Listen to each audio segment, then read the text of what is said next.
Hello student, my name is Mini Sethi. Today I am going to discuss about phrases of Hawthorne experiment. ठीक है, अब Hawthorne experiment के different phrases कौन से थे? Basically इसके 4 phrases थे. सबसे पहले हम बात करते हैं illumination experiment. ठीक है, इसका टाइम पीरियड कब था? 1924 से लेकर 1927 तक था.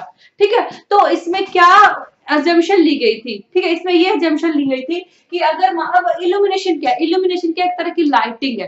ठीक है, इसमें ये माना गया था कि अगर वर्कर्स के फिजिकल एनवायरनमेंट को अगर थोड़ा चेंज कर देंगे तो उनकी प्रोडक्टिविटी बढ़ जाएगी. और फिजिकल एनवायरनमेंट क्या होता है? हमारे सराउंडिंग, जैसे मान लो लाइटिंग होगी या वहां पे फैन कितने लगे हुए हैं, एसी की फैसिलिटी कितनी है, टेबल कैसे, सीटिंग अरेंजमेंट कैसे, ये सारा आपका फिजिकल अरेंजमेंट में आता है. तो उन्होंने क्या लिया था? लाइटिंग का इंपैक्ट लिया था. Illumination means lighting impact. उन्होंने लाइटिंग का इंपैक्ट लिया था. उन्होंने ये मान के चला था कि अगर हम लाइटिंग को थोड़ा इंप्रूव कर देंगे, मींस इल्यूमिनेशन को अगर हम बढ़ा देंगे तो प्रोडक्टिविटी बढ़ जाएगी. अजम्पशन क्या ली गई थी?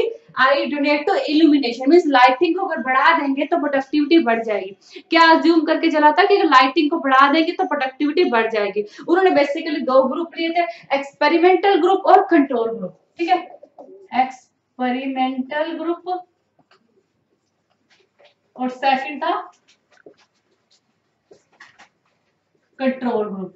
ठीक है, एक्सपेरिमेंटल ग्रुप जिसपे एक्सपेरिमेंट हो रहा था. कंट्रोल ग्रुप बेसिकली ये था वो जो जैसे काम कर रहे थे वैसे काम कर रहे, उनमें कोई किसी भी तरह का कोई एक्सपेरिमेंट नहीं हो रहा. ठीक है, 2 ग्रुप लिए थे, एक्सपेरिमेंटल ग्रुप और कंट्रोल ग्रुप. ठीक है, उन्होंने क्या देखा? जब उन्होंने एक्सपेरिमेंटल ग्रुप में जो वर्कर्स काम कर रहे थे तो उनके वर्कर एनवायरमेंट जो पहले लाइटिंग का लेवल था उससे कंपैरेटिव लाइटिंग को बढ़ा दिया गया, ब्राइटनेस कर दी उनके रूम में. उन्होंने क्या किया गया? इल्यूमिनेशन को बढ़ा दिया गया. जो एक्सपेरिमेंटल ग्रुप और कंट्रोल ग्रुप में क्या किया गया? उन्होंने लाइटिंग को बढ़ा दिया. जब जैसे लाइटिंग को बढ़ाया गया प्रोडक्टिविटी बढ़ गई. ठीक है, जैसे ही क्या किया ना, लाइटिंग को बढ़ा दिया गया तो दोनों ग्रुप की प्रोडक्टिविटी बढ़ गई. ठीक है, क्या हुआ? जैसे लाइटिंग को बढ़ाया प्रोडक्टिविटी क्या हो गई? बढ़ गई. ठीक है, वो तो बड़े खुश हुए. तो इसका मतलब है कि प्रोडक्टिविटी क्या है, किससे इफेक्टेड होती है? फिजिकल एनवायरनमेंट से इम्पैक्टेड होती है. जैसे लाइटिंग को बढ़ाया उन्होंने तो अच्छा काम शुरू कर दिया. फिर उन्होंने क्या किया? लाइटिंग को कम कर दिया. क्या किया? लाइटिंग को कम कर दिया, ये देखने के लिए कि उससे प्रोडक्टिविटी इन्फ्लुएंस होती है या नहीं होती. जैसे लाइटिंग को कम किया गया लेकिन प्रोडक्टिविटी कम नहीं हुई, प्रोडक्टिविटी फिर भी बढ़ गई. ठीक है, लाइटिंग को बढ़ाने से तो प्रोडक्टिविटी बढ़ी, लेकिन जब उन्होंने लाइटिंग को कम करा तो प्रोडक्टिविटी कम नहीं हुई बल्कि प्रोडक्टिविटी बढ़ गई. ये क्या था? एक तरह का सरप्राइजिंग कंक्लूजन था, सरप्राइजिंग रिजल्ट था कि लाइटिंग को बढ़ाने से तो प्रोडक्टिविटी बढ़ी. ये बात तो समझ में आती है, लेकिन लाइटिंग कम है फिर भी प्रोडक्टिविटी कैसे बढ़ गई? ठीक है, तो उन्होंने जब तक लाइटिंग को बिल्कुल डिम नहीं कर दिया, बिल्कुल मून लाइट के बराबर नहीं कर दिया गया था, अंधेरे जैसा एनवायरनमेंट हो गया था, तभी प्रोडक्टिविटी कम हुई थी. अदरवाइज क्या थी? प्रोडक्टिविटी कंटिन्यूअस बढ़ रही थी. फिर उन्होंने ये कंक्लूज निकाला, भाई प्रोडक्टिविटी को इफेक्ट करने का फिजिकल एनवायरनमेंट में तो कोई हाथ नहीं लगता. अगर फिजिकल एनवायरनमेंट का कोई हाथ होता तो लाइटिंग से प्रोडक्टिविटी बढ़नी चाहिए ना. उन्होंने लास्ट में ये कंक्लूजन निकाला कि फिजिकल एनवायरनमेंट लाइटिंग और प्रोडक्टिविटी का कोई रिलेशन नहीं है, कोई और चीज है, कोई ऐसी और चीज है जो क्या कर रही है? इफेक्ट करते हैं ह्यूमन बीइंग की प्रोडक्टिविटी को. अब और चीज क्या है? उसके लिए उन्होंने नेक्स्ट एक्सपेरिमेंट किया था, जिसको क्या बोलते हैं? Relay assembly. नेक्स्ट एक्सपेरिमेंट था रिले असेंबली टेस्ट. ठीक है, ये उनका नेक्स्ट एक्सपेरिमेंट था और इसकी टाइमिंग पीरियड थी 1927 से 1929.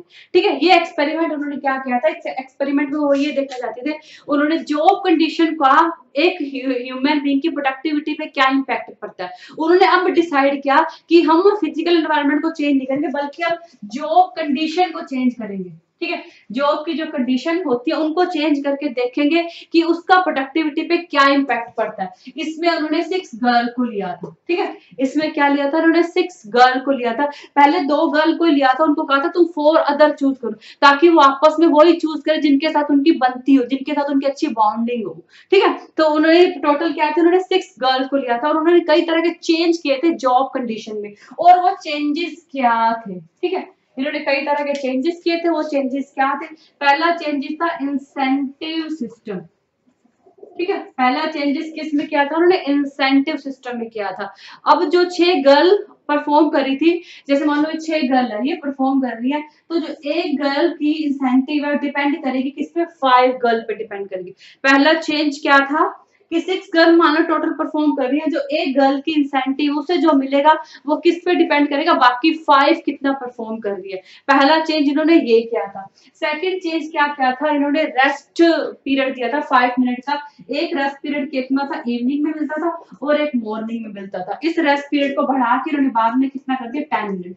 पहले क्या था, एक इनको रेस्ट ब्रेक 5 मिनट का इवनिंग में मिलता था, एक रेस्ट ब्रेक 5 मिनट का मॉर्निंग में मिलता था। फिर बाद में इस रेस्ट ब्रेक को बढ़ा के 10 मिनट कर दिया।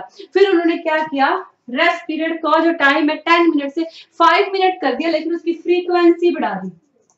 फ्रीक्वेंसी कैसे, बार बार देने लग गए, ठीक है, थोड़ी देर के बाद, फिर थोड़ी देर के बाद, थोड़ी देर के बाद। इससे क्या हुआ, गर्ल्स ने कंप्लेंट करनी शुरू कर दी। वो कहती है कि इससे हमारे काम का रिदम बढ़ जाता है, हमारी कंसंट्रेशन बढ़ नहीं पाती, आप बार बार रेस्ट देते हो, हमें बार बार रेस्ट नहीं चाहिए, इससे हमारी प्रोडक्टिविटी कम हो जाती है। और बार बार रेस्ट देने से प्रोडक्टिविटी कम हो गई थी, क्योंकि उनके काम का रिदम बिगड़ जाता था, जिससे गर्ल्स ने कंप्लेन करनी शुरू कर दी। फिर उन्होंने दोबारा से रेस्ट पीरियड को फ्रीक्वेंटली को कम कर दिया, फ्रीक्वेंसी जो उन्होंने बढ़ा दी थी। इसके साथ उन्होंने उनको क्या देने थे, स्नैक्स देने शुरू कर दिए, चाय, कॉफी, ठीक है, चाय देने, कॉफी, सैंडविच, ये सब देना शुरू कर दिया, ठीक है। और उनका टाइमिंग भी क्या था, पहले 5 o'clock वो घर जाती थी, फिर 5:30 कर दिया, फिर 4 o'clock कर दिया। पहले 5 o'clock फिर घर जाती थी, फिर 4:30 पे जाने लगी, फिर 4 o'clock करने जाने लगी। ये उन्होंने जॉब कंडीशन में चेंजिंग कर दिया, इंसेंटिव सिस्टम में कर दिया, उनके वर्किंग आवर में कर दिया, उनको स्नैक्स वगैरह देने लग गए, ठीक है। तो ये सब उन्होंने चेंजेस लाए। इन सब चेंजेस से क्या हुआ, उनकी प्रोडक्टिविटी बढ़ गई, ठीक है। इन सब चेंजेस से उनकी प्रोडक्टिविटी बढ़ी। उनको तो लगा वाओ, जॉब कंडीशन चेंज करने से प्रोडक्टिविटी बढ़ गई, पर सरप्राइजिंग रिजल्ट अगेन, उन्होंने ये सब कुछ क्या किया, देना बंद कर दिया। ये सब कुछ जब उन्होंने देना बंद कर दिया, प्रोडक्टिविटी फिर भी बढ़ रही थी। जब ये सब कुछ उन्होंने बंद कर दिया देना, प्रोडक्टिविटी फिर भी बढ़ रही थी। फिर उनको उससे क्या हुआ, फिर उन्होंने ये कंक्लूजन निकाला कि जॉब कंडीशन का प्रोडक्टिविटी का कोई रिलेशन नहीं है, बल्कि जो गर्ल्स का एटीट्यूड चेंज हुआ ना वर्क के लिए और वर्क ग्रुप के लिए, वो रिजल्ट है प्रोडक्टिविटी को बढ़ाने का, ना कि जॉब कंडीशन। उनका क्या रिजल्ट निकला, जॉब कंडीशन का प्रोडक्टिविटी को बढ़ाने में कोई हाथ नहीं है, बल्कि जो गर्ल्स का एटीट्यूड चेंज हुआ वर्क के बारे में, वर्क कंडीशन के बारे में, उसके कारण से प्रोडक्टिविटी बढ़ी, ना कि इन जॉब कंडीशन को चेंज करने से प्रोडक्टिविटी बढ़ी है, ठीक है। इन सारे एक्सपेरिमेंट के थ्रू गर्ल्स में क्या, किस तरह की फीलिंग डेवलप होगी, उनमें एक स्टेबिलिटी की फीलिंग डेवलप होगी, ठीक है, उनमें एक बिलोंगिंगनेस की फीलिंग डेवलप्ड होगी गर्ल्स में, उनमें सेल्फ डिसिप्लिन आ गया, ठीक है, उनमें रिस्पॉन्सिबिलिटी की फीलिंग डेवलप्ड होगी, ठीक है। उन्होंने ये कंक्लूजन निकाला, जॉब कंडीशन का तो प्रोडक्टिविटी से कोई रिलेशन नहीं है, लेकिन ये सारा कुछ देने में गर्ल्स में किस तरह की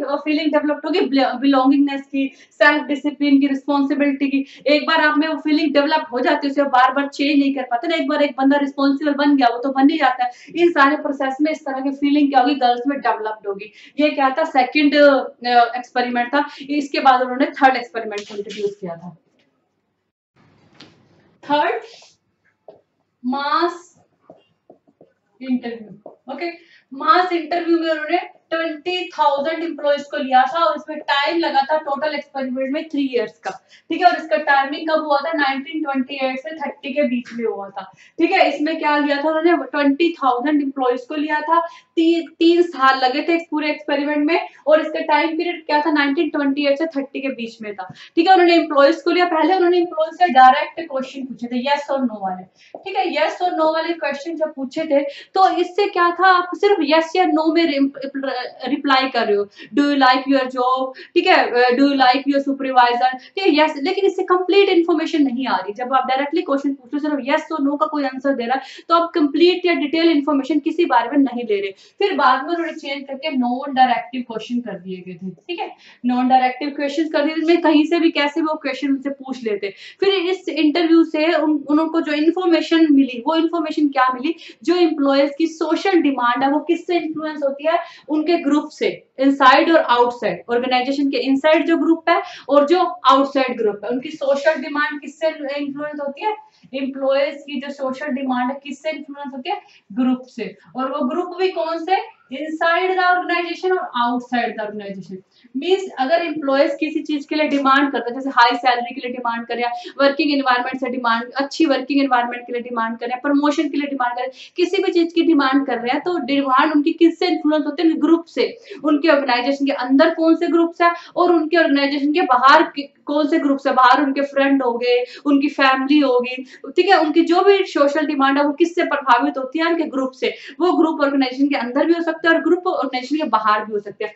सेकंड क्या है, अगर कोई इंप्लॉइज कंप्लेन करता है तो उस कंप्लेन का कारण क्या हो सकता है, उसके अंदर कोई डिस्टर्बेंस चल रही है जो कि उसकी डीप सीटेड मींस उसके बहुत ज्यादा इनसाइड में बहुत ज्यादा डिस्टर्बेंस चल रही है, उसके दिमाग में बहुत ज्यादा डिस्टर्बेंस चल रही है, तभी वो जाके कंप्लेन करता है। ठीक है, कंप्लेन का हमेशा ही दूसरे रीजन नहीं होते कि कोई रेसिकल या अदर रीजन हो गया। तो कंप्लेन का रीजन क्या होता है, बहुत बार ये होता है कोई उसके अंदर ऐसी प्रॉब्लम चल रही है जो उसको डिस्टर्ब कर रही है अंदर तक। ये कारण हो सकता है कि इंप्लॉइज जाके कंप्लेन करता है किसी भी चीज के बारे में। ठीक है, अगर और थर्ड एक व्यू क्या निकल के आया, इंपॉर्टेंट व्यू, अगर एक इंप्लॉइज कोई भी ऑब्जेक्ट इवेंट के बारे में सेटिस्फाई होता है या डिससेटिस्फाई होता है, वो उसका क्या होता है, पर्सनल ओपिनियन होता है। जैसे मान ले किसी बंदे को क्या चाहिए, मेटेरियलिस्टिक है, उसको पैसा चाहिए, अगर आप उसकी सैलरी बढ़ा देते हो वो खुश हो जाता है, क्योंकि उसका पर्सनल ओपिनियन क्या है, वो पैसे को अच्छा समझता है, उसकी नीड क्या है, पैसा।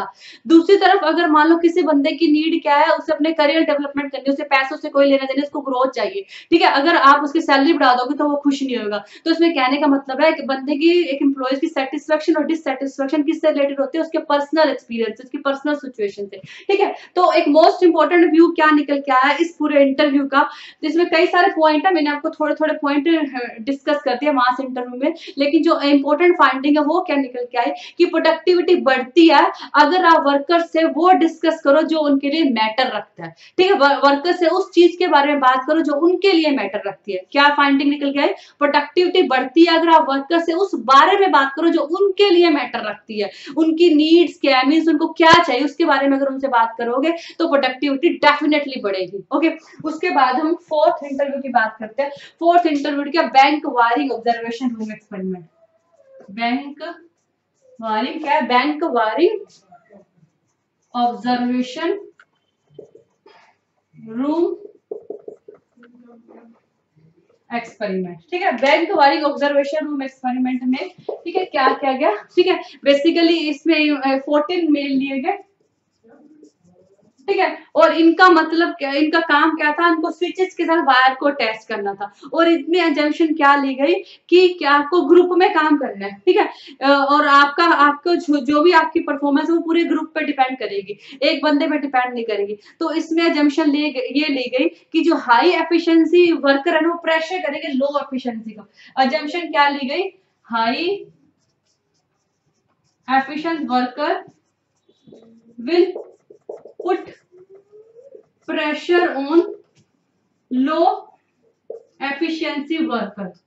ठीक है, तो अगर आपको ये कहा गया है कि आपकी परफॉर्मेंस, आपको जो भी पैसा मिलेगा, आपको जो भी इंसेंटिव मिलेगी, वो किस पे डिपेंड करेगी, पूरे ग्रुप की परफॉर्मेंस पे डिपेंड करेगी। तो इसमें ये मानना पता चलेगा जो अच्छा काम करते हैं ना, वो जो अच्छा काम नहीं करते उनको प्रेशराइज करेंगे, काम करो करो करो, जिससे सारे ग्रुप की परफॉर्मेंस बढ़ेगी। ये मानना गया था कि ये होगा, लेकिन हुआ कुछ उल्टा ही। ठीक है, प्रोडक्टिविटी तो बढ़ी नहीं, प्रोडक्टिविटी तो कम होगी। ठीक है, ऐसा क्यों हुआ, इसका रीजन क्या था, प्रोडक्टिविटी क्यों कम होगी, फियर ऑफ अनएम्प्लॉयमेंट। वर्कर्स को ऐसा लगा कि जो लोग अच्छे से परफॉर्म नहीं कर रहे उनको तो कंपनी निकाल देगी, वो तो अनएम्प्लॉयड हो जाएंगे। फियर ऑफ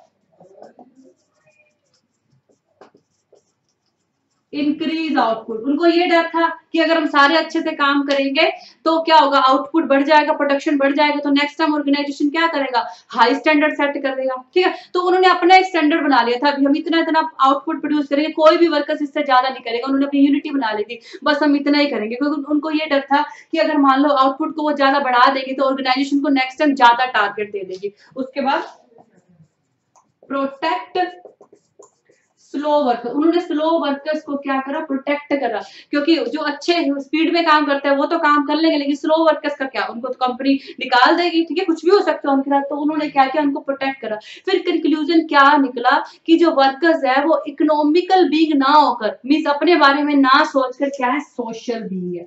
ठीक है, वो क्या करते हैं, ग्रुप के में को फॉलो करते हैं, दूसरों के बारे में भी सोचते हैं, वो इकोनॉमिकल बीइंग ना होकर क्या है, सोशल बीइंग है। ठीक है, तो मैनेजमेंट को क्या करना चाहिए, मैनेजमेंट को सोशल एटीट्यूड समझना चाहिए, मैनेजमेंट को ग्रुप साइकोलॉजी समझनी चाहिए, ग्रुप नीड्स को समझना चाहिए, फिर उसके अकॉर्डिंग एम्प्लॉय से ट्रीट करना चाहिए। ठीक है, तो ये 4 एक्सपेरिमेंट आई थिंक आपको समझ में आएगा। Thank you.